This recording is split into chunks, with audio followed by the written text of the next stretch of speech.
Hey my Mrs ज़रात, कैसे आप सब? सुनिए एक सच्ची घटना जो बंगाल में हुई थी। उस रात शमशान में सिर्फ एक चिता जल रही थी, लेकिन चीखें चारों ओर से आ रही थीं। क्या कोई मरा हुआ इंसान जिंदा हो सकता है? कहानी शुरू होती है उत्तराखंड के एक छोटे से कस्बे नरसन में। एक प्राचीन शमशान घाट था जिसे लोग मुक्ति धाम कहते थे। लेकिन यह नाम जितना पवित्र था उतना ही खौफनाक था। ये स्थान, लोग कहते थे कि रात के बाद यहां आत्माओं का मेला लगता है। रघु 32 साल का साधारण एम्बुलेंस ड्राइवर, शांत स्वभाव लेकिन अपने काम के प्रति निष्ठावान।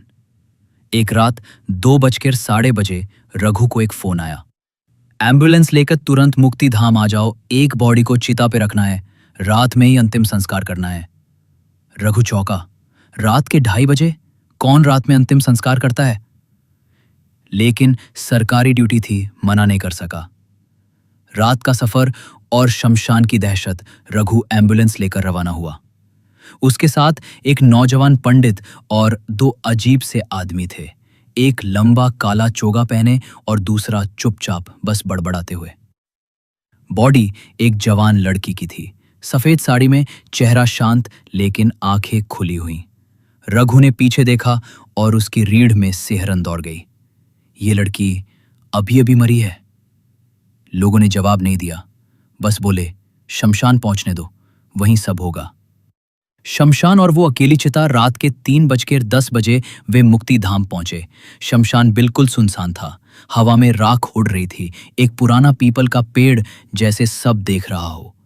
पंडित बोला, रघु तू बस चिता तैयार कर दे और चला जा, ये आत्मा जल्दी नहीं जाएगी।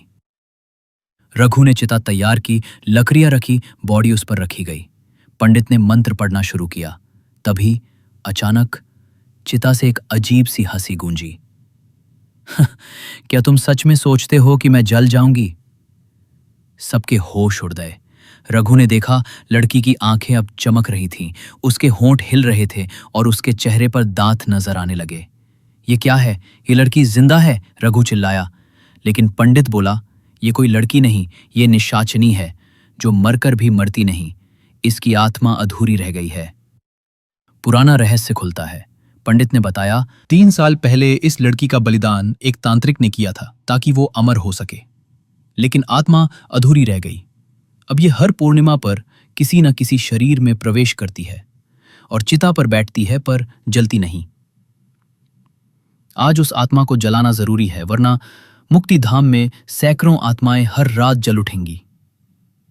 रघु अब डर से पसीने पसीने था, लेकिन वो भागा नहीं। अगर मैं इसे जला दूं और यह आत्मा खत्म ना हुई तो? पंडित बोला, तू नहीं जलाएगा, वो जलाएगी जिसे इससे प्यार था।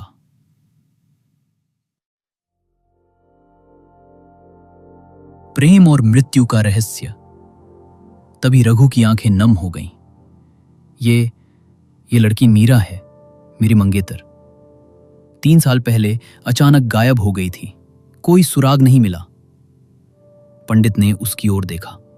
तो तू ही इसका अंत कर सकता है, अपने हाथों से इसे आग दे, नहीं तो आज आधी रात से पहले तू भी इसके जैसा बन जाएगा। रघु कांपता हुआ हाथ में मशाल लेकर चिता के पास आया। मीरा, नीरा, अगर तू कहीं है तो वापस आ जा, मैं तुझे ऐसे नहीं देख सकता। नीरा की आंखों में पानी आ गया। उसकी आत्मा अब चीखने लगी, रघु, मुझे मुक्ति चाहिए, मैं नहीं मरना चाहती थी पर अब जी भी नहीं सकती, मुझे आग दो ताकि मैं जा सकूं।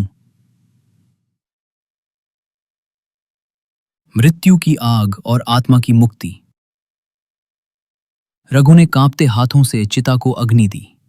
लकड़ियां जलने लगी और एक अजीब सी आवाज पूरे श्मशान में गूंजने लगी, जैसे सैकड़ों आत्माएं एक साथ रो रही हों। हवा तेज हो गई, राख उड़ने लगी और रघु बेहोश होकर गिर पड़ा।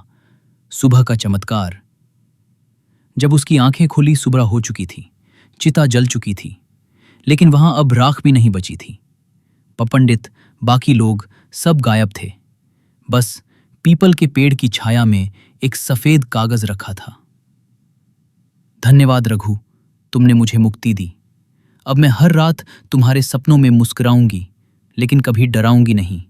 नीरा। रघु की आंखों से आंसू बह निकले। उसने आसमान की ओर देखा। अब तुझे डराने वाला कोई नहीं नीरा, अब तू आजाद है। इन दिन बाद रघु के दरवाजे पर किसी ने दस्तक दी। दरवाजा खोला, बाहर एक लड़की खड़ी थी, ठीक वैसी दिखने वाली जैसी नीरा थी। माफ कीजिए, मैं इस एरिया में नई हूं, क्या आप रघु हैं? रघु सन्न रह गया। आपका नाम? नीरा। लड़की मुस्कुराई। कहीं ये फिर वही आत्मा तो नहीं? या फिर चमत्कार? क्या आत्मा सच में मुक्ति पा चुकी थी? या अब एक नया खेल शुरू हुआ है? क्या नीरा लौट आई?